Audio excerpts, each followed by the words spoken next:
લગ્ન માટે પતિ પત્નીની ઉંમર વચ્ચે કેટલો તફાવત હોવો જોઈએ? વિજ્ઞાન શું કહે છે? લગ્ન કરતી વખતે ઘણી બાબતો ધ્યાનમાં રાખવાની હોય છે, જેનાથી આગળનું જીવન યુગલ માટે સરળ બને છે. આ બધામાં એક મહત્ત્વનો પ્રશ્ન ઊભો થાય છે, તે છે બંને વચ્ચેની ઉંમરનો તફાવત. મોટે ભાગે તમે સાંભળ્યું છે કે છોકરી છોકરા કરતાં નાની હોવી જોઈએ, જે દુનિયાને સમાજને મોટે ભાગે મંજૂર હોય છે. પણ શા માટે?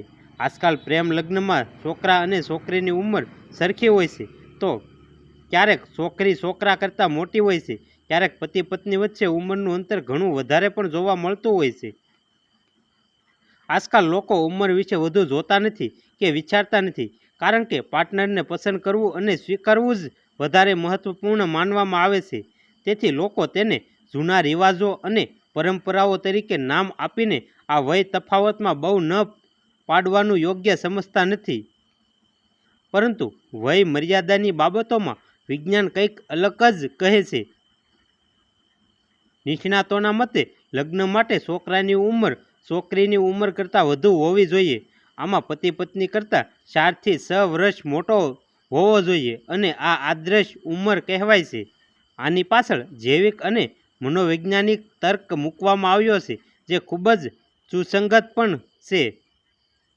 સ્ત્રીઓ પુરુષો કરતાં 3 થી 4 વર્ષ વહેલા શારીરિક રીતે પરિપક્વ બને છે. તેમના હોર્મોન્સ તેમને ઝડપથી વૃદ્ધ બનાવે છે, અને તેઓ પુરુષો કરતાં ઝડપથી વૃદ્ધ પણ દેખાય છે. આની સરખામણીમાં પુરુષ પાછળથી ઉંમર તરફ વળે છે. તેથી વિજ્ઞાન કહે છે કે પતિ પત્ની વચ્ચે ઉંમરનો તફાવત જરૂરી છે. ઉપરોક્ત આદર્શ વય તફાવત પતિ પત્ની વચ્ચેના આકર્ષણને જીવન રાખે છે. તેઓ એકબીજાથી અંતર અનુભવતા નથી, જેનાથી તેમના સંબંધો ખીલે છે. વળી સ્ત્રીઓ પુરુષો કરતાં વહેલા જવાબદાર બની જાય છે, તેથી તે પુરુષો કરતાં નાની હોય તો પણ તેને સંભાળી શકે છે.